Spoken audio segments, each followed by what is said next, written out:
Amin'ity herinandro ity dia hiantoka tanteraka isika ao anatin'ny herinandro fiaraha-mivavaky ny fiainam-pianakaviana ary hiompana tanteraka amin'ny fampifandraisana ny voankazo sy ny fianakaviana isika amin'ny alalan'ilay lohahevitra manokana hoe miaina ny vokatry ny fitiavana. Ka milohany tena iresantsika dia manasanao hanondrika ny lohanao fa hivavaka isika.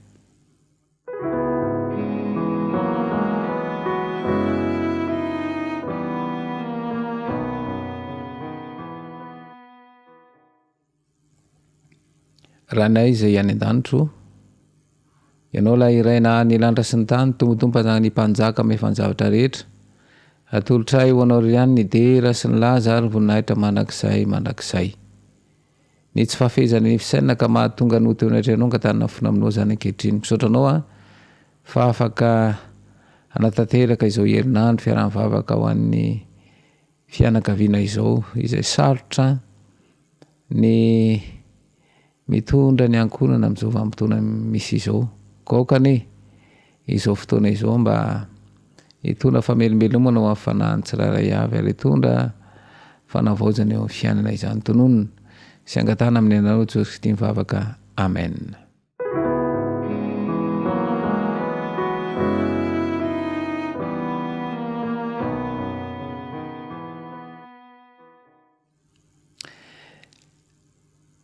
Ny fitiavana zany io zany no tena vokatra fototra raha eo amin'ny lafiny fifandraisana izany, na io fifandraisan'ny mpivady na eo amin'ny fifandraisan'ny ray aman-dreny sy ny zanaka, dia ny fitiavana zany no tena lehibe ary mahatonga ny fifandraisana irindra sy andeha araky ny tokony ho izy. Ny soratra masina dia manome taridalana mazava indrindra raha mahakasika an'ity fitiavana ity. Andao jerentsika voalazany Galatiana toko 5.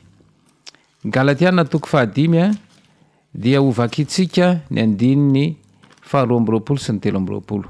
Io zany vaky ny teny. Fa ny vokatry ny fanahy kosa dia fitiavana, fifaliana, fiadanana, faharipo, famirampanahy, fanaovantsoa, fahamarinana, fahalemem-panahy, fahononam-po, tsy misy lalàna manohitra an'izany. Amin'ity androany ity zany dia ndeha handray voankazo anankiray isika, dia tsy inona zany fa voankazo efa mahazatra antsika dia ny manga. Ahoana moa no ahafahan'ny manga maneho fitiavana? Lay ray izay nahary izao tontolo izao dia fitiavana izy, satria ny zavatra ilain'ny olombelona dia nomeny avokoa, ary anisan'izany ny voankazo. Ny manga moa dia efa mahazatra antsika raha ny endriny efa fahitantsika matetika. Ny endriny manga izany izay miloko mavo volomboasary zay ny manga ary manana tsirony mamy, ary misy ara dia misy crème mihitsy ireny manga ireny, ary tena manana tsirony manokana izany. Ity manga ity dia tany Inde no nipoirany, ary betsaka ihany koa any amin'reto any Amerika Latine, any Karahiba, any Azia Atsimo dia tena betsaka ny manga miparitaka manerana an'izao tontolo izao ny manga. Amin'ny hoe tany Inde no fototra ny poiran'ny manga, dia izao maneho fitiavana ny manga any Inde, ary tena zava-dehibe zany zay. Ka raha misy olona zany manoditra sobika anankiray misy manga, dia izao tena maneho fitiavana an'iny olona iny izay fihetsika izay. Any amin'ny firenena maro any Amerika Latine zany dia betsaka ny mpivarotra manga eny amoron-dalana izay atsatoka amin'ny azo kely takany ety amintsika zany ohatrany hoe masikita faneny am'zareo zany de misy an'zany manga no tetehana zany dia atsatoka amin'ny hazo kely zany de zay ny fomba hihinana anazy ary misy mame endrika tsara sy mahafinaritra ny maso izany. Inona ara ny vokatra ara-panahy izay horesantsika androany horaisitsika ihany io galatianina 5:5 fa 12 io izay anambaran'ny apôstôly Paoly fa ny vokatry ny fanahy kosa dia fitiavana. Zany hoe vokatry ny fanahy ny sika zany tsy manam-pitiavana fa izao kosa rehefa miasa ao anatisika ny fanahy masina dia afaka maneho fitiavana. Io mantsy ny tena olana am'izao vanim-potoana misy atsika zao. Lasa ohatrany hoe tsy manam-pitiavana ny olona. Tena marina zay satria mampanota atsika de tsy manam-pitiavana isika. Fa izao kosa rehefa miasa ao anatisika ny fanahy dia mitondra ny vokatry ny fitiavana izany. Ary zay no vaky teny izay novakina tamitsika teo. Ao amin'io galatianina io zany ny apôstôly Paoly zany dia izao mampita afatra izy ny mba hiaina ny tsiraray avy an'zany fitiavana izany. Ka io fitiavana io de lay fahafahana izay nomeny Jesosy mba ho asehon'ny tsiraray avy. Ao amin'ny galatianina 5:5 de andenge hojerentsika ny galatianina 5:5 de zao ny voalaza fa efa nantsoina eo amin'ny fahafahany ianareo rahalahy kanefa aoka tsy hoentinareo anaraka nofo izany fahafahana izany fa mifampanimpo amin'ny fitiavana. Eto zany dia hitatsika teo hoe fa ny fitiavana de vokatry ny asan'ny fanahy izay mifanohitra am'izay ny nofo satria no nofo indray de te hanatanteraka ny filana izay fitiavatena zany zay. Ary ireo zavatra roa ireo zany mifangaro ary mety mifanohitra mihitsy aza izany. Fa eto zany tian'ny apôstôly Paoly aseho lay fahafahana ao amin'ny Kristy izay midika io fa ny fiainana izay mankatoa ny pahary de izao anehoany pahary eto amin'ity tontolo zao ity ny maizy azy de voalohany indrindra lay fiovampo izay omena ny mpanota satria araka nambara teo hoe fa ny vokatry ny fanahy kosa dia fitiavana izany. Noho izany tena ilayntsika fatratra izany ny miaina ny vokatry ny fanahy izay faratampony eo amin'ny fahasamihafana zay ambaran'ny apôstôly Paoly momba ireo toetra anankiroa izay miresaka hoe mandehana araka ny fanahy izay maneho ny vokatry ny fanahy sy lay hoe araka ny nofo. Andeha ovakitsika neny 9:12 sy ny 7:10 ao amin'ny galatianina 5:5 de izao ny voalaza ao amin'ny 9:10 fa hoy zao mandehana araka ny fanahy dia tsy hatanteraka ny filanofo ianareo fa ny nofo manohitra ny fanahy ary ny fanahy manohitra ny nofo ary mifanohitra izy roroa mba tsy ahazonareo manao zay tianareo. Jereo tsara izany lay hoe manao zay tianareo io lay sitrapo lay eritreritra izay mifanohitra amin'ny fanahy ary io no mahatonga ny tsy fahaizana maneho fitiavana satria sika tsy tena tia akory fa mianatra maneho fitiavana ary ny fianarana maneho fitiavana de ao amin'ilay tena tompony fitiavana de tsy iza izany fa Jesosy Kristy irery ihany no tompon'ny fitiavana. Izao mantsy no voalaza ao amin'ny jaona voalohany 7:17 sy ny 9. Jaona voalohany a 7:17 sy ny 9. De zao no vaky ny teny. Ry malala, aoka hifankaty isika fa avy amin'Andriamanitra ny fitiavana. Ary izay rehetra ty no naterak'Andriamanitra sady malala an'Andriamanitra. Jereo tsara zany fa fitiavana avy amin'iza ozy izy? Avy amin'Andriamanitra. Zany hoe rehefa iainana zany io fitiavana io de izao miseho eo amin'ny toetra araka nambara hoe vokatry ny fanahy. Misaraka tsara zany zao ny ara-nofo sy ny ara-panahy arak'ilay vaky-teny vakitsika hita tao amin'ny galatiana teo.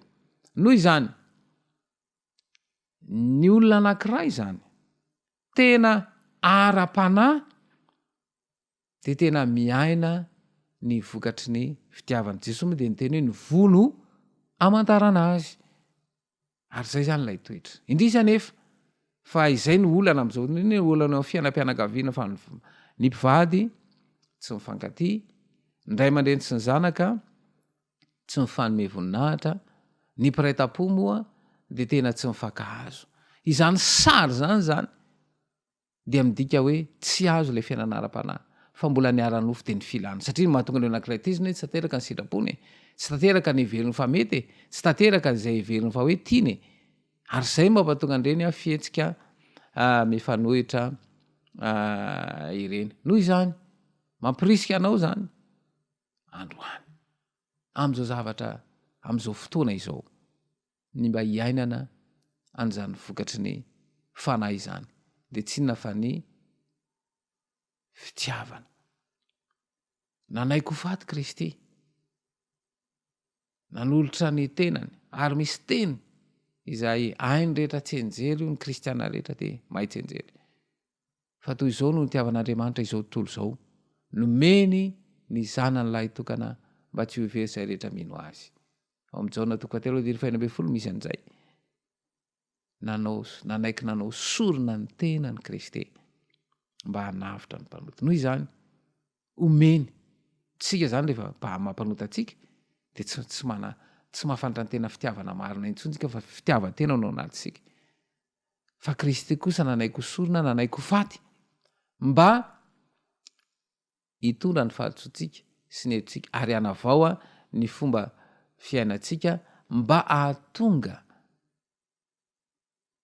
tsika anana fiainam-baovao. Ao ny kristiana ny vahaolana. Betsaka ny boky sy ny taridalana resaka fitaizana sy ny fifandraisana. Fa izao raha tsy ao ilay fanahy de lasa ezaka ataon'ny tena ireny. Lasa ezaka hoe any atao hoe mahay miaina de manateraka an'izao. Kanefa misy le asan'ny fanahy tsy eo am'izay fotoana izay.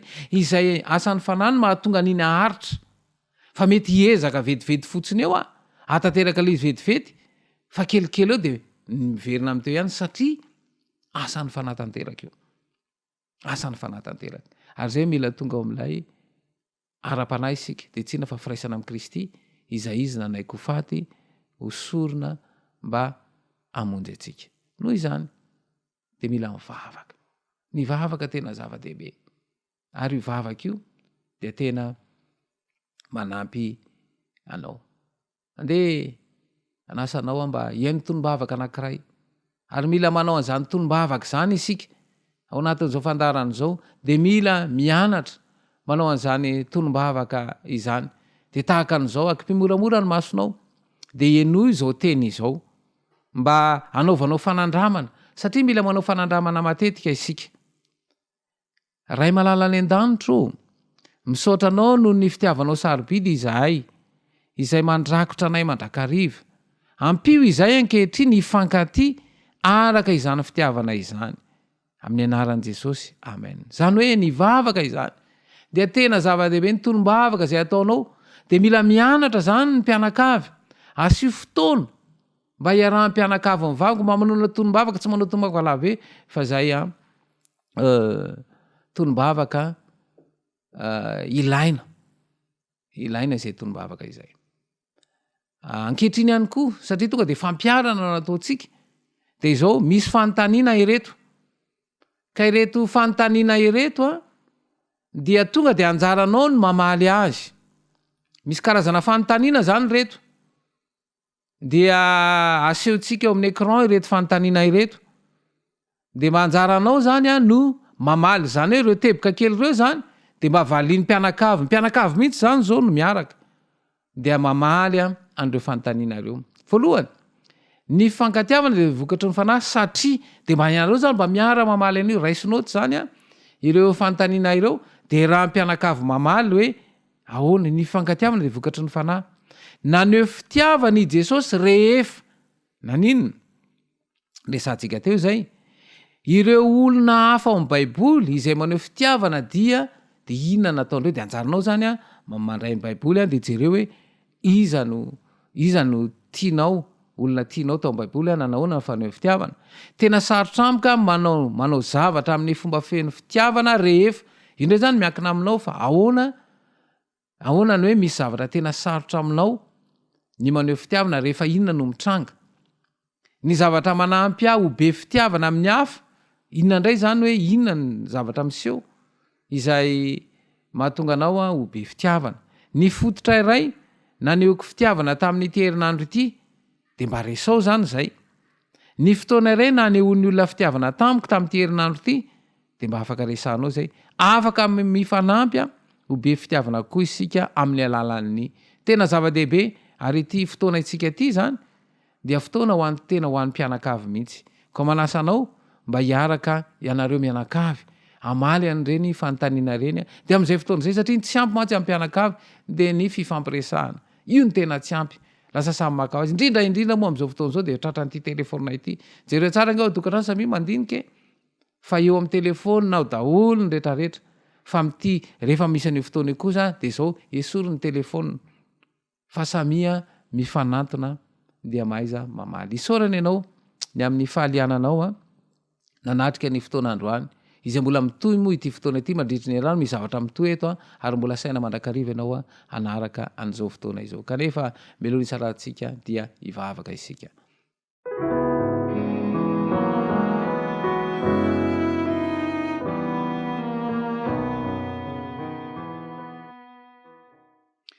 Misaotra anao zay Jesosy malala satria nasehonao taminay tamin'ity hariva ity. Fa fitiavana ianao ary avy aminao ny fitiavana satria mampanota anay de tsy manam-pitiavana zay mafilanay ny mety aminay. Ary ny atateraka ny sitraponay de diavinay ary reny no miteraka olam-pifandraisana eo amin'ny mpivady na eo amin'ny ray sy ny zanaka na eo amin'ny samy mpiray-tam-po. Ny fahazavan-tsaina avy amin'ny fanahinao masina io nazava fisainay afany amin'ny fatra amin'ny sitraponao tao anatin'izany taritarina izany. Ary tario izahay aneo ny vokatry ny fanahy de ny fitiavana izany. Tononona sy angatahana amin'ny anaranao Jesosy Kristy mivavaka. Amen.